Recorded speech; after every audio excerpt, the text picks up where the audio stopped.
Hey guys, welcome back to my channel. Welcome back to a new video. So this is the news you've all been waiting for, that when Thailand will extend their free visa for Indians, which was supposed to end on May 10th, 2024. So it's now finally been extended to November 11th of 2024. I'll explain you all the process step by step. So please stay tuned to my video. So this decision was taken and announced by Prime Minister of Thailand very recently, I think 3 or 4 days back, saying there were a huge contribution from Indian tourists, a huge surge in tourism in Thailand.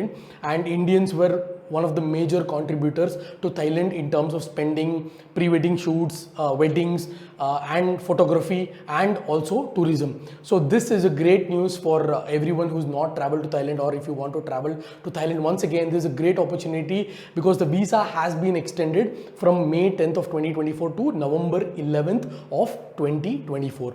So first of all, the very big news here is the free visa is granted for 30 days, guys. It is not just granted for 15 days, because from previously when they granted the free visa, I think it was from December 10th to May 10th, it was only for 15 days. But now you have to remember, this free visa is for 30 days of stay in Thailand, no problem. So all you have to do is, I'll explain you step by step. The same process remains here as well. So the first and the foremost thing, your passport has to be 6 months valid since the time you're entering into Thailand. Say for example, you're entering to Thailand on May 10th. Let's take the same example on May 10th. Then from May 10th to 6 months, your passport has to be valid at least till November 10th of 2024. And the second thing, your passport must have at least 2 to 3 pages of your passport should be basically 2 to 3 pages empty, so that they can put a seal, and they can put a seal of to and fro when you're departing from India and Thailand. They should have some place to put the seal, exit and entry in the immigration. So your passport has to have at least minimum of 2 to 3 pages empty, because they can put the seal sufficiently.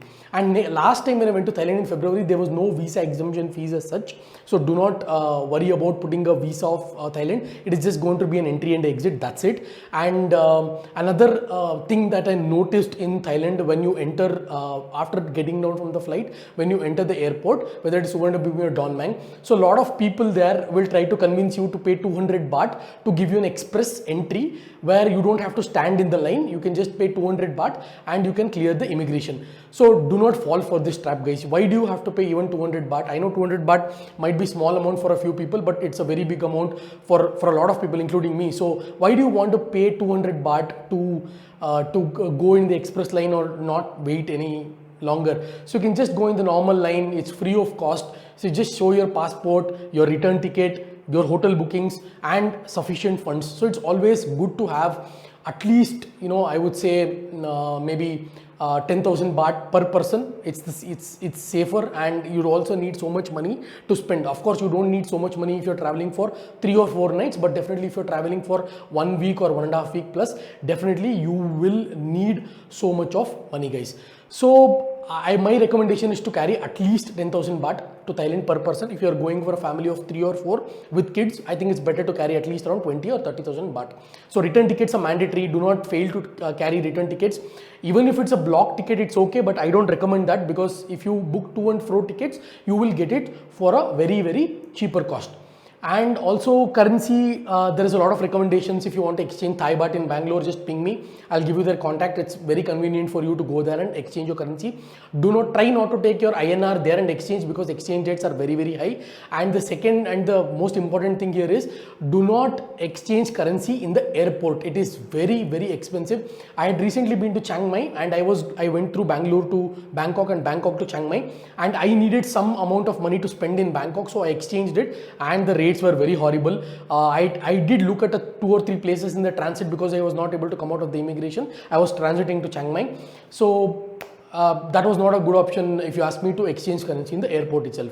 And in the immigration in India and in Thailand, they'll not ask much questions. They'll ask your return ticket or why you're going. You can just say tourism, and when you're back, and your hotel bookings and sufficient funds. So all they care about is you're back within the 30-day period, and you can on a single visit you can stay for 30 days, which is a lot. If you ask me, you can cover most of the visiting touristy places like Phuket, Bangkok, Pattaya, Chiang Mai, Chiang Rai, and all these things maybe within 10 to 15 days. But if you want to stay longer, there are a lot of beautiful islands like James Bond Island, Fifi Island. If you go to Phuket, you'll be able to visit this slowly if you, at your own pace. If you visit, then it's going to be really good. And the last thing is, do not try to avoid package, going on a package, guys.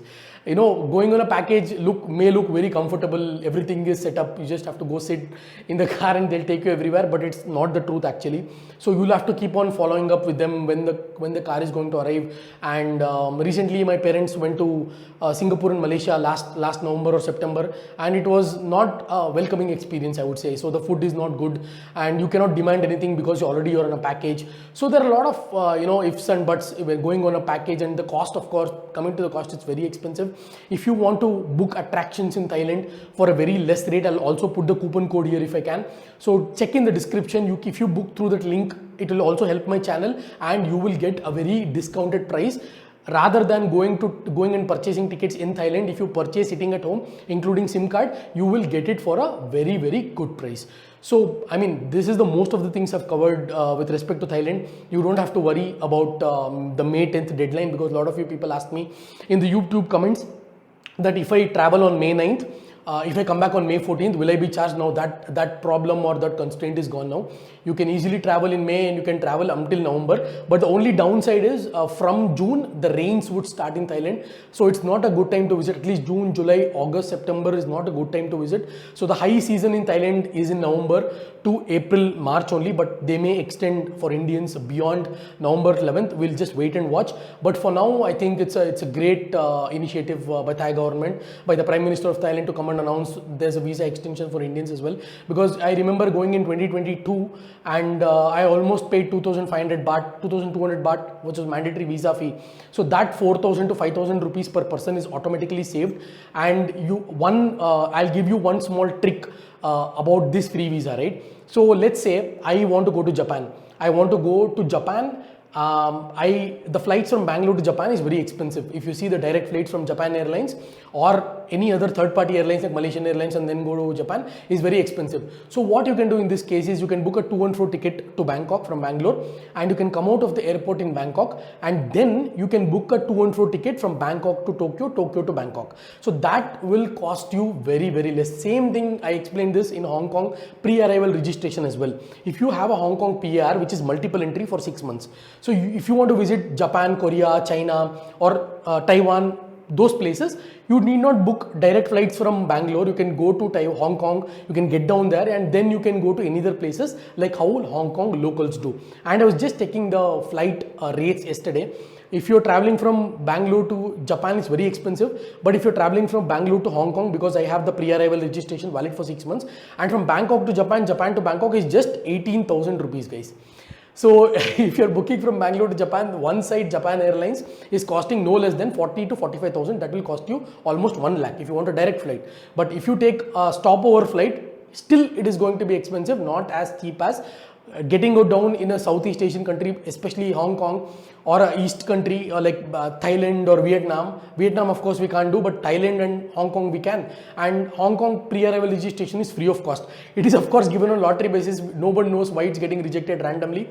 Recently, a family of 4 applied, and 3 people got it, and one person did not get. So why, we don't know.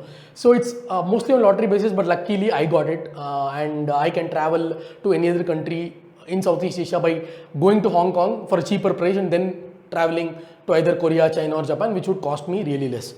So I mean, that's it I had in this video. And if you have any questions, do ping me on Instagram, follow me and then ping me on Instagram, because I'm not getting notified, or comment in the comment section. I'll try to respond to you guys as soon as possible. So I hope you enjoy your Thailand trip. I'll catch you guys in my next video.